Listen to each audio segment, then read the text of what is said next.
ఏమండోయ్ ఇది విన్నారా? టైం బాగుంటే మట్టి పట్టుకున్న బంగారమే. అదే టైం బాగాలేదనుకోండి బంగారం కూడా మట్టి అయిపోద్ది. ఫర్ సపోజ్ దిల్ రాజు గారి విషయానికి వస్తే గత 2-3 ఏళ్ళుగా ఆయన ఏం చేసినా ఫ్లాప్లు యావరేజ్లే. అప్పుడు దాకా star producer, golden hand, super hit Raju అన్నోళ్ళందరూ దిల్ రాజు పని అయిపోయింది ఇక మళ్ళీ లెగుతాం కష్టమే అన్నారు.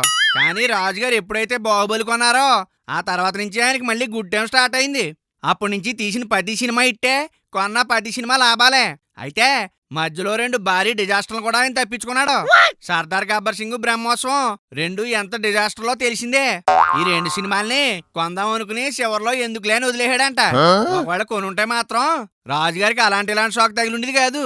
ఏదేమైనా రాజుగారికి మళ్ళీ గుడ్ టైం మొదలైనట్టుంది.